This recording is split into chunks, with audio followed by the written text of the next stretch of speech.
Hello, hello, hello. Welcome to another day of offline learning. So, today we'll be learning about the Danish or the Danes and the French. So, let's start with the Danes. We already know that four questions are there. Whenever we are studying about the Europeans or the foreigners, we'll be considering these four questions, right? Who were they? How did they come? Why did they come? And what did they do? So, you already know the two questions, the answers for the two questions. How did they come and why did they come? So, for Danes, we'll be looking at who were they and what did they do. So, the Danes or the Danish were people from the country called Denmark. Okay, there is a country called Denmark, and the Danes and the Danish are from this country.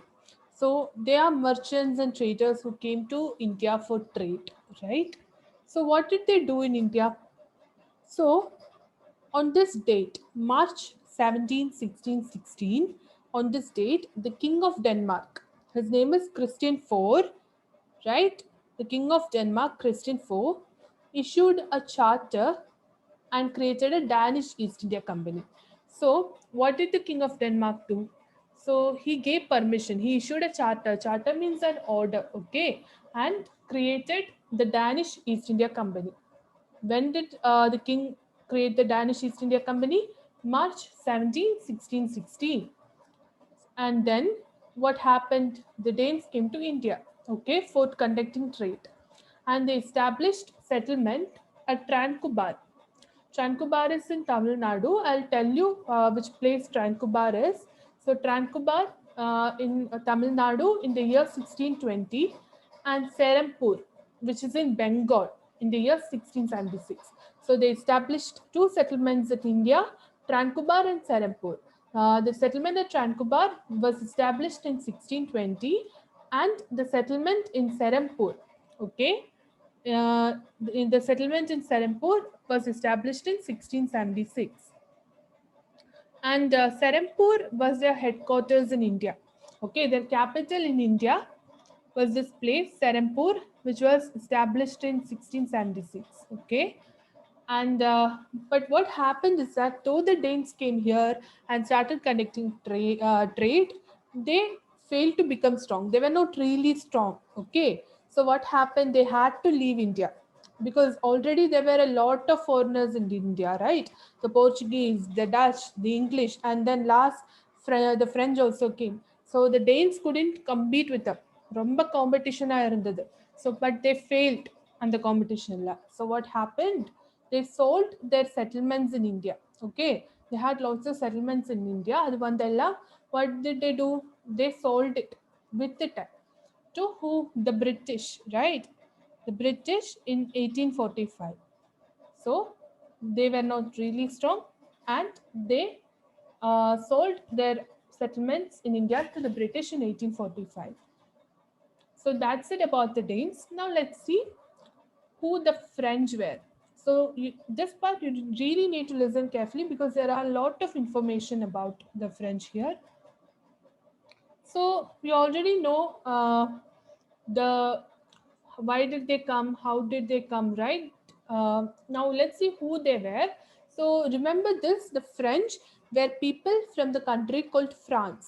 Okay, they were the people of France, and they were traders and merchants who came to India for trading, right? So what did they do in India? So first of all, you need to remember that France was the last European country to come to India's traders. Okay, the last European country to come to India's traders and then establish what their rule, right?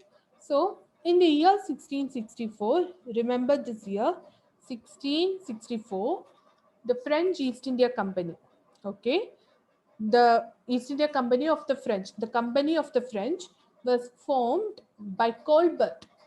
Okay, the person called Colbert.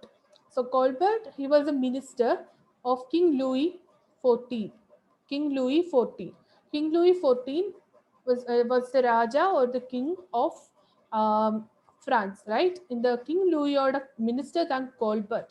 So what happened in 1664? In the year 1664, Colbert formed the French East India Company. Very simple. And in 1667, after 5 years, a French expedition, okay, French expedition means a travel group and all, through the sea came to India, and it was led by Francis Caron.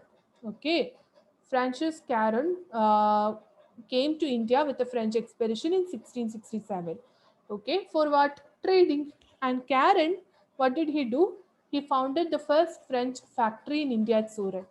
Okay, Caron founded the first French factory in India at Surat.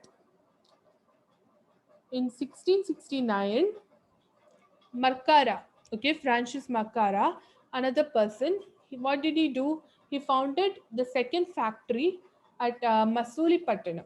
Okay, Francis Marcara in 1669 founded the second French factory at Masulipattanam. രണ്ടാമതൊരു factory മസൂലിപട്ടണത്തിൽ find பண்ணிட்டு 1669. எப்படி?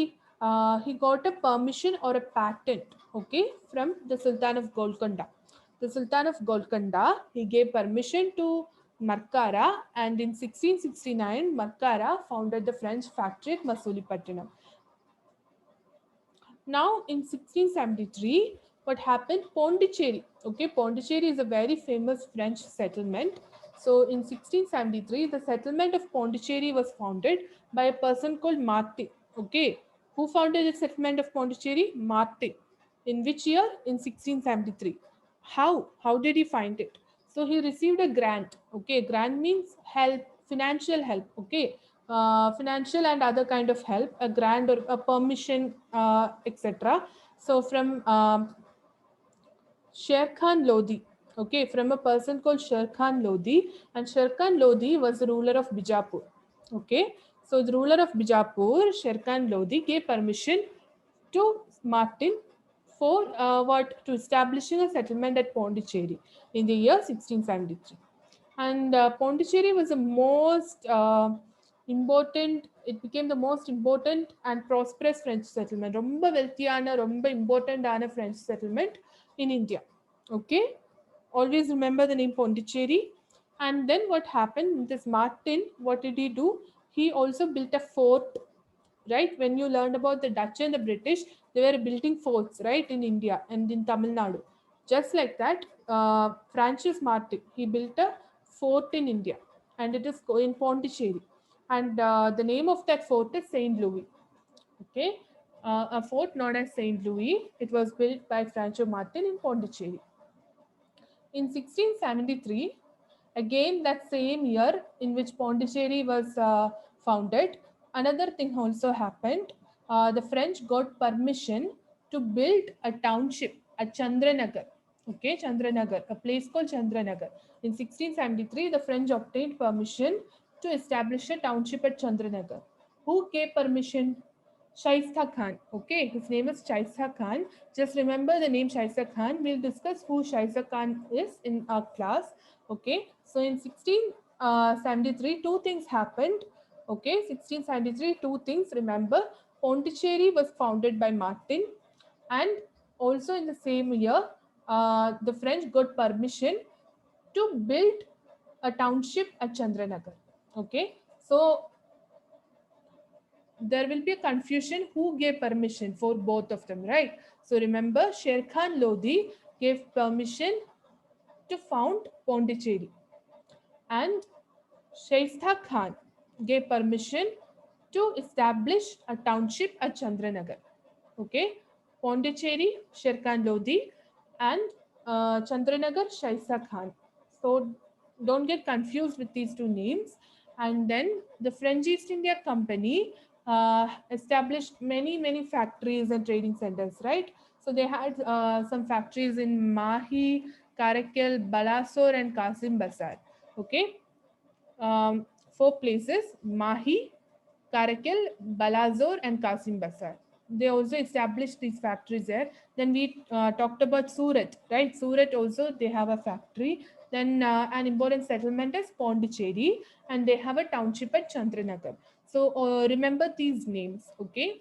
So I hope this has been informative for you. If you have any doubts regarding this, please contact me. You can message or call me. Please do the questions in the packet and send it to me by the given time. Thank you. Have a great day ahead. Bye.